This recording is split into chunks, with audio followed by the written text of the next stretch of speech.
Nah, ketika takbiratul ihram, maka anak-anakku sekalian itu pasang niatnya ketika mengucap kalimat Allahu Akbar. Tidak sah niatnya dipasang sebelum mengatakan Allahu Akbar. Dipasang niatnya itu ketika di dalam mengucap kalimat Allahu Akbar. Saya contohkan. Allah. Kalau bisa huruf alif sama aku niat sembahyang fardu subuh itu berbarengan. Tapi sebagian ulama mengatakan sulit. Maka niat itu dipasang boleh ketika sudah lam. Allah itu sudah aku berniat salat fardu subuh 2 rakaat. Turut imam atau jadi imam karena Allah Ta'ala. Nah, alergi sholat ini ada sebuah riwayat yang mengatakan ketika Rasulullah SAW duduk di emperan masjid, lalu datang Sayyidina Abu Bakar dengan Sayyidina Umar bin Khattab duduk di emperan masjid. Tiba-tiba dalam beliau duduknya itu datang seorang pemuda yang mengadu kepada Rasulullah SAW.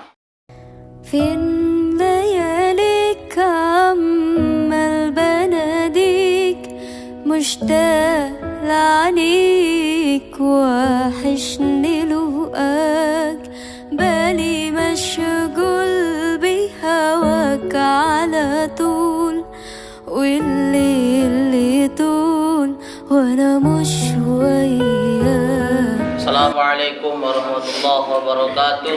Waalaikumsalam warahmatullahi wabarakatuh. Bismillahirrahmanirrahim. Alhamdulillahi rabbil alamin. Assalatu wassalamu ala asyrafil anbiya wal mursalin sayyidina wa maulana Muhammadin sallallahu alaihi wasallam abil qasimil amin wa ala alihi wa sahbihi ajma'in. Rabbi syrah li sadri wa yassir li amri wahlul 'uqdatam min lisani yafqahu qawli wa saddid lisani wahdi qalbi bi rahmatika ya arhamar rahimin. Amma ba'd. Anak-anakku sekalian yang saya banggakan, alhamdulillah wa syukurillah kita dipertemukan kembali oleh Allah Subhanahu wa taala dalam keadaan sehat walafiat. Alhamdulillah. Salawat dan salam kita haturkan kepada kanjeng Nabi besar Muhammad sallallahu alaihi wasallam. Bacaan Allahumma shalli ala sayyidina Muhammad wa ala ali sayyidina Muhammad. Alhamdulillah kemarin kita sudah menuntaskan yakni faslun syurutus sholati tsamaniyah, syarat-syarat daripada salat. Salat itu syaratnya ada 8. Alhamdulillah kita sudah menuntaskan semuanya. Nah, sekarang kita masuk ke fasal berikutnya yakni faslun arkanus sholati sab'ata asyara. Arkanu rukun-rukun as-sholati salat sab'ata asyara. Sab'ata asyara itu artinya 17. Di dalam matan kitab Safinatun Najah ini disebutkan bahwa rukun salat itu ada 17. Jadi dalam rukun salat itu anak-anakku sekalian terdapat banyak perbedaan. Ada yang mengatakan 17, ada yang mengatakan 13, ada yang mengatakan 18, 19, 20, 21. Bahkan Imam Al-Ghazali atau Imam Abu Hamid Al-Ghazali mengatakan khusyuk pun termasuk daripada rukun sholat. Itu kata Imam Al-Ghazali. Nah, namun dalam kitab ini ya disebutkan ada 17 daripada rukun sholat. Al-awwalu yang pertama An-niyatu. Yang pertama itu adalah niat. Jadi niat ini seperti yang di awal dikatakan qasdus syai' muqtarinan, ada yang mengatakan muqtarinan, ada yang mengatakan muqtaranan. Ya, muqtarinan bi fi'lih, qasdus syai' menyengaja sesuatu, muqtarinan berbarengan bi fi'lih dengan perbuatannya. Artinya apa? Harus sama-sama. Itu yang dikatakan dengan niat. Lalu kapan niat itu dipasang? Ketika dalam melaksanakan sholat. Ya. Niat dipasang ketika kita mengucapkan takbiratul ihram. Maka di dalam kitab ini rukun yang kedua itu as-tsani, yang kedua takbiratul ihram. Takbiratul ihram. Takbir ini mengucap Allahu Akbar. Ihram itu haram. Artinya apa? Kalau sudah mulai takbiratul ihram maka haram masuk makanan, haram masuk minuman, haram yang membatalkan sholat. Nah, begitu. Nah, ketika takbiratul ihram, maka anak-anakku sekalian itu pasang niatnya ketika mengucap kalimat Allahu Akbar. Tidak sah niatnya dipasang sebelum mengatakan Allahu Akbar. Dipasang niatnya itu ketika di dalam mengucap kalimat Allahu Akbar. Saya contohkan. Allah. Kalau bisa huruf alif sama aku niat sembahyang fardu subuh itu berbarengan. Tapi sebagian ulama mengatakan sulit. Maka niat itu dipasang boleh ketika sudah lam.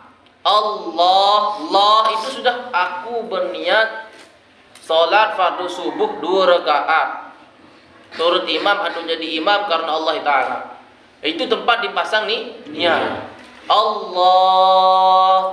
Nah, kalau sudah mengatakan Allah itu aku niat sembahyang fardu subuh 2 rakaat sampai sebelum selesai barnya itu. Kita usahakan sudah selesai pasang niat sebelum selesai barnya itu. Dan ini banyak yang keliru anakku sekalian. Zaman sekarang itu banyak yang tidak tahu di mana dipasang niat itu. Karena dalam praktek sholatnya itu dibaca dulu. Nah, jadi dalam kitab ini mengatakan kita mengucap melapaskan niat ketika kita sudah mulai takbiratul ihram. Tidak boleh sebelum takbir, apalagi setelah takbir, itu tidak sah. Harus di dalam takbir kita mengucapkan. Nah, itu pengertian niat. Nah, itu cara memasang niat ketika salat. Nah, yang kedua itu takbiratul ihram. As-salisu, yang ketiga al-qiyamu 'alal qadiri fil fardi. Al-qiyamu berdiri ala atas al-qadir. Al-qadir bagi fil fardi, ya. Alal qadir atas yang mampu, fil fardi di atas bumi. Artinya apa? Ketika kalian berdiri, memang betul-betul kita berdiri menghadap kiblat.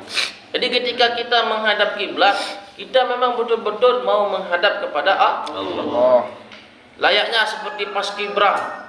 Saya lihat kemarin dibilang katanya tidak usah senyum, medam. Jadi saya lihat paskibrahnya banyak yang apa? Tidak ada senyum. Tidak ada senyum-senyumnya paskibrah ini. Nah, tapi begitu prosesnya. Nah, tapi tidak apa-apa. Ketika kita sholat tidak usah nyebang. Nah, tidak usah kita tidak senyum. Tetaplah biasa. Segera mak cengik-cengik sembahyang. Nah, segera mak nyebang-nyebang sembahyang. Jangan. Kita sholat itu layaknya ya kita sholat menghadap kepada kiblat. Baca ta'awuz dulu. A'udzubillahi minasyaitonirrajim. Terus ada banyak yang mengatakan baca qul a'udzu birabbin nas. Qul a'udzu birabbin nas malikin nas. Bismillahirrahmanirrahim. Qul a'udzu birabbin nas sampai akhir. Setelah itu baru membaca usolli fardas subhi rakaataini mustaqbilal kiblati adaan lillah. Ada kalau yang imam mengatakan adaan imamah lillahi ta'ala. Kalau yang makmum mengatakan adaan makmumah lillahi ta'ala. Bagi yang tidak sempat sholat subuh diubah, adaan itu diubah menjadi kodokan. Kalau mau mengkodok sholat, aku niat sembahyang fardu subuh 2 rakaat menghadap kiblat, kada Qada itu artinya mengerjakan di luar waktu, adaan itu artinya mengerjakan di dalam waktu. Qadaan itu artinya mengerjakan di dalam waktu, di luar waktu, adaan mengerjakan di dalam waktu. Didobit, ditulis di kitabnya. Nah, ini yang enggak. Yang mondok pun ada yang bengong begitu, ditulis nak. Perbedaan qada sama ada. Kalau qada itu mengerjakan di luar waktu, ada itu mengerjakan di dalam waktu. Nah, berdiri bagi yang mampu. Kalau tidak mampu, maka boleh duduk. Bagaimana kalau dalam hidupnya itu sudah bengkok, tidak mampu berdiri tepang alias lurus, bengkok cara berdirinya begini, jalan pun begini caranya, maka itu pun tetap sah berdirinya. Sekalipun tidak bisa berdiri, maka boleh kita sambil duduk. Kalau tidak bisa sambil duduk, boleh kita sambil tidur. Kalau tidak bisa sambil tidur, cukup mengkedipkan mata. Kalau tidak bisa mengkedipkan mata, cukup dengan hati. Kalau tidak bisa dengan hati, kamu disolatkan. Mati. Alias mati. Itu saking pentingnya daripada perkara sholat. Ini jangan sampai ya kalian sholat tidak apa istilahnya. Kalau dia sholat, dia itu panas, dingin. Kalau dia sholat, dia demam. Kalau dia sholat, dia sakit. Kalau dalam bahasa Sasaknya Indresi sembahyang. Bahasa Indonesianya apa? Tidak alergi sholat. Ada istilah alergi sholat. Nah, alergi sholat ini ada sebuah riwayat yang mengatakan ketika Rasulullah SAW duduk di emperan masjid, lalu datang Sayyidina Abu Bakar dengan Sayyidina Umar bin Khattab duduk di emperan masjid. Tiba-tiba dalam beliau duduknya itu datang seorang pemuda yang mengadu kepada Rasulullah SAW. Ya, ketika datang mengadu kepada Rasulullah, ya Rasulullah, tolong aku ya Rasulullah. Maka dikatakan oleh Rasulullah SAW bertanya, kenapa wahai engkau anak muda? Dia menangis. Anak muda ini menangis menjumpai Rasulullah. Dia menceritakan bahwa ayahnya telah meninggal dunia. Namun dalam hal ini dia menangis tidak bisa mengatakan sesuatu. Saking terkejutnya, kagetnya melihat jenazah sang ayah. Maka diutuslah sahabat Sayyidina Abu Bakar dengan Sayyidina Umar bin Khattab untuk melihat jasad daripada ayahnya. Setiba beliau mereka berdua di sana, melihat jasad ayahnya sudah berubah menjadi babi hitam. Babi hitam. Nah, seketika itu beliau balik melapor kepada Rasulullah, ya Rasulullah, saya terkejut melihat bagaimana bentuk daripada jenazah ketika meninggal dunia ayah daripada anak yang melapor tadi. Maka Rasulullah SAW pun melihat, ya pergi melihat daripada jenazahnya ayah yang meninggal dunia tersebut. Rasulullah pun terkejut karena melihat berubah menjadi babi yang hitam. Nah, dengan sebab melihat itu maka Rasulullah SAW mendoakan supaya berubah menjadi sedia kala. Alhamdulillah berubah. Namun ketika mau dibawa ke tempat terminal terakhir, tahu terminal terakhir? Ya, ini kuburan. Berubah lagi sebelum dimasukkan menjadi babi hitam. Maka ditanya oleh Rasulullah kepada anak muda tersebut, wahai anakku, wahai anak pemuda, apa amalan, apa pekerjaan ayahmu ketika hidup di dunia? Maka dijawab oleh anaknya, dia alergi sholat. Alergi sholat. Nah, ini dia alergi sholat. Ini sudah nyata di atas muka bumi. Diubah langsung oleh Allah Subhanahu wa taala bentuk daripada wajahnya seperti babi yang hitam. Maka didoakanlah Rasulullah, setelah didoakan berubah menjadi sedia kala, dimasukkan ke dalam kubur. Allahu a'lam bagaimana proses penyiksaannya di dalam. Karena mau tidak mau, awalu ma yuhasabu alaihi al-'abdu yaumal qiyamah as-shalah. Fa idza salahat salaha sairu amali wa idza fasadat fasada sairu amali. Awalu ma yuhasabu. Amal pertama yang paling utama disiksa atau dihitung di hari kiamat itu adalah atas seorang hamba adalah sholat. Fa idza shalahat shalaha sa'iru amali. Apabila baik sholatnya, maka baik seluruh amalnya.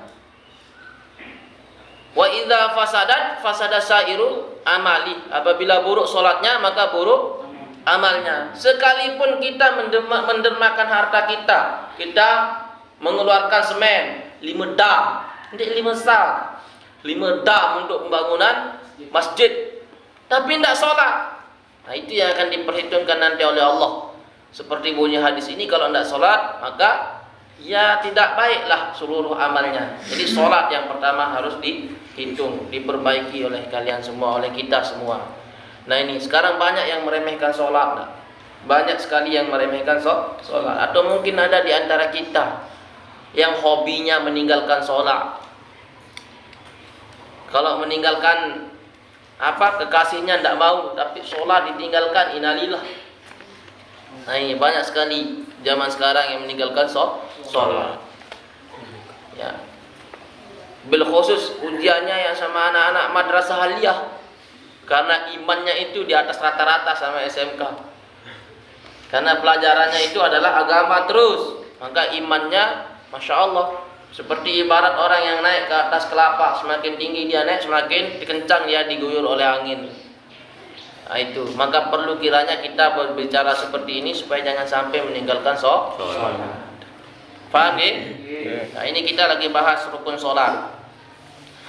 Baik, itu yang ketiga, itu berdiri bagi yang mampu di atas muka bumi. Ar-rabi yang 4, qiraatul Fatihah, membaca Al-Fatihah. Jadi kalau ada orang yang tidak membaca Al-Fatihah, tidak sah sholatnya. Karena kenapa? Al-Fatihah adalah bagian daripada rukun sholat. Bagaimana kalau kita jadi makmum?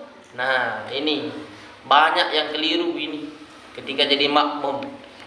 Kalau kita jadi makmum, maka yang pertama kita baca setelah takbiratul ihram itu adalah membaca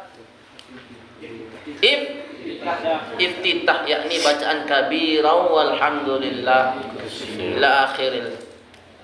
Nah, itu yang dibaca. Lalu yang dibaca oleh imam itu adalah bacaan Al-Fatihah. Setelah imam membaca Al-Fatihah, kita bilang amin. Jangan bilang amin. Yang lebih parah lagi bilang ambon. Ada kejadian di rumah seperti itu. Itu tidak boleh, tidak sah sholatnya, batal ketika. Nah, ketika kita selesai membaca amin, maka imam membaca surah Al-Quran. Maka tugas kita sebagai makmum membaca Al-Fatihah. Membaca Al-Fatihah. Banyak yang keliru, yang mungkin ada di sini juga. Saya ulangi, ketika kita selesai membaca amin, maka imam membaca surah. Kalau imam membaca surah, maka kita membaca Al-Fatihah. Jangan digabung ketika iftitah dengan Al-Fatihah, tapi Al-Fatihah dibaca setelah kita bilang amin sama imam. Itu cara membacanya. Ini balap entah. Kalau nak baca imam siap. Ini balap dan baca. Tidak boleh. Jadi itu cara kita membaca Al-Fatihah di dalam sholat. Jadi imam pun dalam kitab At-Tibyan fi Adabi Hamalatil Quran. Jadi kalau jadi imam itu setelah amin bilang diam dulu sejenak. Jadi imam itu diam. Bukan berarti membaca ayat. Apa aja ayat nani aneh. Apa aja ayat nani aneh. Ngetes dulu di dalam. Bukan berarti seperti itu. Tapi kita disunahkan diam sebagai imam dulu. Untuk apa? Menunggu bacaan makmumnya. Bacaan Al-Fatihahnya makmum selesai. Nah, dikira-kira sudah. Tapi jangan terlalu lama. Jadi imam baca ayat. Dengan Nabi 2 kali Al-Fatihah. Makmum debat temuri. Imasin baca. Ngosin kapal ayat. Nah, tidak boleh. Diukur sejenak saja. Dhalin amin. Bismillahirrahmanirrahim. Begitu bacanya. Bukan berarti kalian dah hafal ayat, tapi memang begitu sunnahnya. Ini ad-dhalin, amin.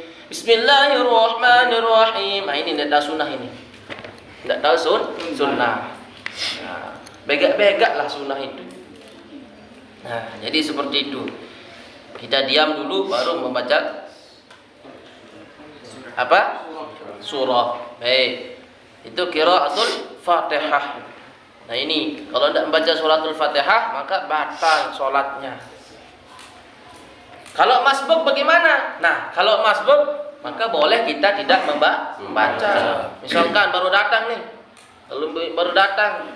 lalu kita temukan makmumnya sudah ruku, maka kita takbir dulu, Allahu Akbar. Itu menandakan perkara kita mulai sholat. Baru kita ikut langsung ruku. Jangan dia atau umpamanya kita sudah temukan makmumnya sudah sujud, baru dia baru datang, terus takbiratul ihram, Allahu Akbar, dia ruku dulu, setelah ruku dia sujud lagi. Tidak boleh, bukan begitu caranya. Ketika kita menemukan makmum itu sudah sujud, maka kita takbiratul ihram dulu, langsung kita sujud.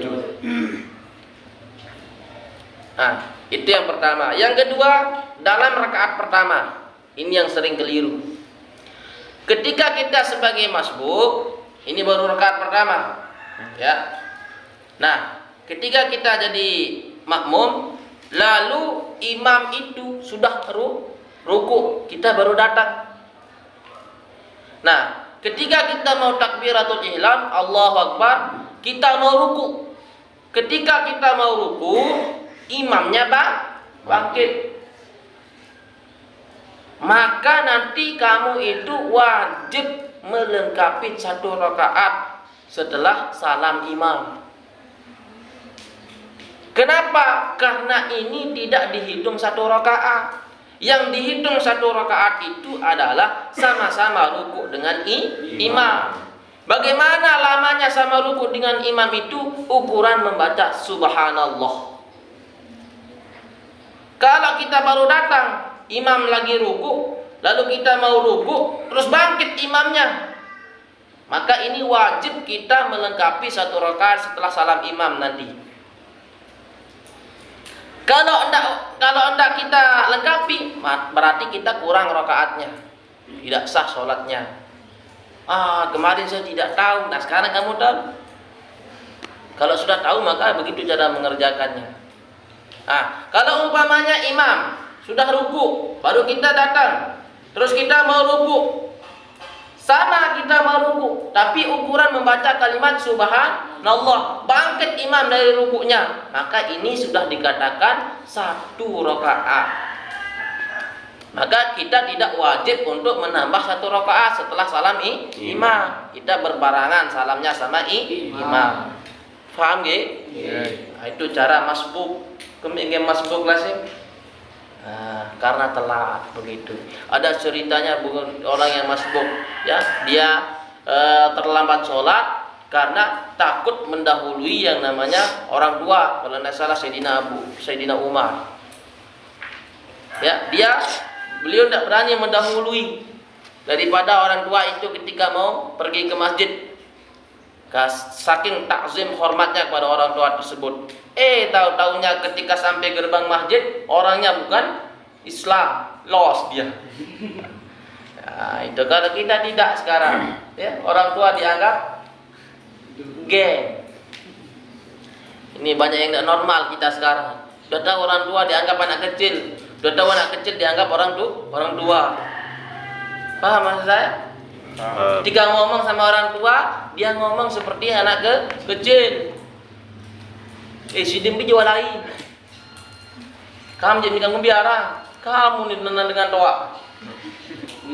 Terus ketika dia ngomong sama anak kecil, bagaimana reaksinya? Lebih masalah bangkat dayi suedo. Anak kecil diajak ngomong dewasa, itu tidak normal itu. Ya Andre ya, pengalaman ini mungkin tidak normal. Nah itu, jangan sampai seperti itu. Baik, itu perkembangan zaman. Yang terakhir, al-khamis. Ini karena sudah waktunya ini. Insyaallah kita lanjut nanti, okay? Al-khamis yaitu ruku. Ruku itu artinya menunduk. Menunduk harus sejajar kepala sama pinggang. Ya, pinggang sejajar. Jangan terlalu bawah, jangan terlalu nongkek. Pertanyaannya, kenapa itu wanita ndak dikasih jadi depan? Pertanyaannya umpamanya seperti itu. Karena takutnya nanti kalian itu ketika ruku, kalian ndak ruku, malah lain yang dilihat. Bukan itu dalilnya sebenarnya. Tapi sudah sepantasnya wanita itu sebagai makmum mengikuti imam. Ar-rijalu qawwamuna 'alan nisa. Nah, laki-laki itu pemimpin atas perempuan. Nah, begitu. Nah, ketika sujud seperti itu, ya.